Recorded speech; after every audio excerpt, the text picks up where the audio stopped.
प्रदेश भर में पटवारियों और कानूनगों ने अपनी मांगों को लेकर 3 जनवरी से हड़ताल की हुई है और ये हड़ताल अभी भी जारी है। हड़ताल के चलते जहां सरकारी कार्यालय में काम प्रभावित हो रहा है, तो वहीं सरकार को राजस्व का भी काफी नुकसान हुआ है। नारनौल के लघु सचिवालय में पटवारियों ने अपनी लंबित मांगों को लेकर धरना जारी रखा है।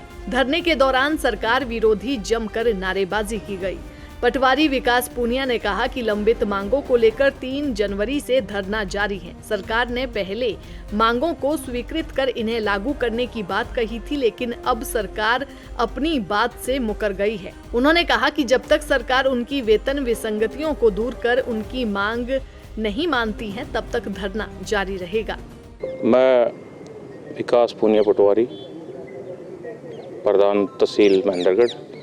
हमारा धरना जिला सत्र के ऊपर 3 जनवरी 2024 से लगातार जारी है और जब तक सरकार हमारी मांगे पूरी नहीं कर लेती, ये धरना जो का तो जारी रहेगा। क्या प्रमुख मांगे और कितने लोग आप हड़ताल पर हैं? हम पूरी यूनियन है, पटवार एवं कानूनगो यूनियन, वो पूरी की पूरी यूनियन हड़ताल पे है और हमारी मुख्यतः मांगे वेतन विसंगतियों को लेकर के हैं। सरकार के द्वारा वादा किया गया था 2023 के अंदर, उसके वादे के उपरांत हमने हड़ताल खत्म की थी, लेकिन सरकार अपने वादे से मुकर रही है।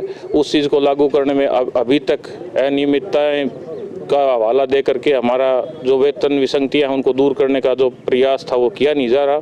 हमारे को बरगलाने का लगातार प्रयास किया जा रहा है। तो 3 तारीख से हमारी स्टेट बॉडी के आह्वान के ऊपर पूरी 22 के 22 जिलों में हम अनवरत हड़ताल पे आज तक जारी है।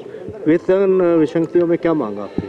हमारा 32,100 का ग्रेड पे मुख्यमंत्री साहब ने उप मुख्यमंत्री की अध्यक्षता में हमारे को दिया गया था, लेकिन उसमें 1/1/2016 से लागू करने के लिए हम जो हमारी मांग है वो 1/1/2016 से लागू करने की है और सरकार 2023 से लागू कर रही है। मुख्यतः यही मांग। पटवारियों और कानूनगों की चल रही हड़ताल को लेकर सरकार को राजस्व की भी काफी हानि हो रही है, तो वहीं सरकारी काम भी काफी बाधित हो रहा है। इस मामले में नारनौल के DRO सुशील शर्मा ने भी माना कि पटवारियों की हड़ताल के चलते सरकारी कामकाज पूरी तरह से प्रभावित हुआ है। इसमें जो हड़ताल है, हड़ताल से रिलेटेड कई सारे इशू हैं जो पटवारियों से डेली लेवल पे डील होते हैं। जैसे कि हमारे कोर्ट केसेस चल रहे हैं, उसमें डेली पटवारियों से रिपोर्ट आती हैं, चाहे माननीय उपायुक्त महोदय के लेवल पे, चाहे वो राजस्व अधिकारियों के, SDM, तहसीलदार, DRO, DDPO। सरकार की जो अन्य योजनाएं हैं उनमें भी, जैसे अभी विकसित भारत वाली है, उसमें भी कई जगह पटवारियों को जाना पड़ता है, तो वहाँ पे ना जाने के कारण समस्या आ रही है, क्योंकि वहाँ कई इश्यूज ऐसे हैं जो राजस्व से जुड़े हुए उठते रहते हैं। जो इवन MLAs हैं, मंत्री विधायक हैं, वो भी वहाँ पे उनकी प्रेजेंस भी अनिवार्य रहती है पटवारियों की, तो वो ना होने के कारण वो इश्यूज से डील किया जाना मुश्किल हो रहा है। दूसरा ये है कि जो हमारे जैसे स्टैम्प ड्यूटी से संबंधित केसेस हैं उनके बारे में, हाँ, रजिस्ट्रियों से संबंधित है, रजिस्ट्रेशन का कार्य वो भी कुछ लेवल पे, जैसे फर्द है, इंतकाल हैं, इंतकालों का कार्य विशेष रूप से प्रभावित हो रहा है, क्योंकि जो रजिस्ट्रियाँ हो जाती हैं या हुई हैं पिछली, उनके इंतकाल पिछले काफ़ी समय से लंबे चले आ रहे हैं।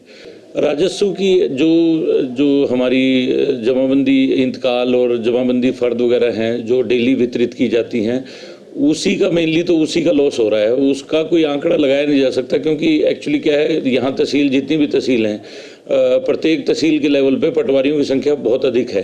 तो कुछ 55 तो हमारी सीटें भी खाली हैं, लेकिन वो भी अतिरिक्त तौर पे पटवारियों को चार्ज दिए हुए हैं, तो उसमें का रेवेन्यू का लॉस तो है ही है, डायरेक्टली इनडायरेक्टली। दैनिक सवेरा के लिए नारनौल से नितिन शर्मा की रिपोर्ट।